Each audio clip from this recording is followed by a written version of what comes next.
complacency. It's been months since self-isolation, physical distancing, increased hand washing and masks became part of our everyday life. But with a recent rise in COVID-19 cases in the Maritimes, as CTV's Heidi Petracek shows us, we're being reminded that now is not the time to take our eye off the ball, no matter how much pandemic fatigue has set in. Heidi.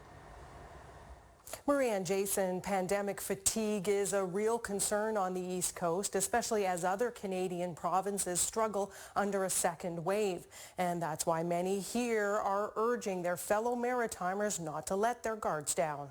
COVID fatigue is a really important topic. The pandemic has been difficult for singers and performers like Jason Davis, but the desire to perform in a packed theater again someday means he's determined not to let pandemic fatigue get the better of him. What we do as a community over the next couple of months is going to decide how much freedom and how much movement we'll have. After an uptick of COVID-19 cases in Nova Scotia and a raft of public warnings about possible exposures in locations throughout Halifax, Davis recently made an impassioned plea on Facebook, urging Haligonians not to let their guards down. It really does force us to make a decision between what we personally want and what we personally know is best for all of us. Monday in Nova Scotia, the province's chief medical officer of health asked residents to choose the latter and fight the fatigue. Pandemic fatigue would involve becoming emotionally exhausted, along with being jaded and cynical.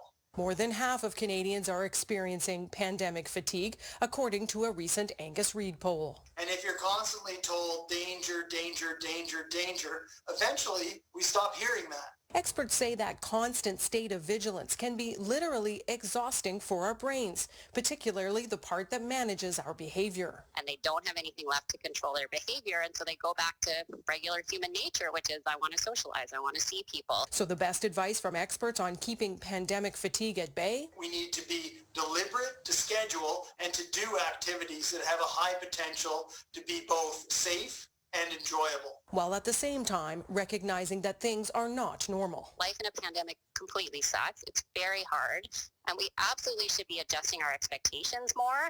We've had to cap class sizes. We've had to enforce mask wearing. Jason Davis is doing what he can to continue his work as a vocal coach within pandemic protocols.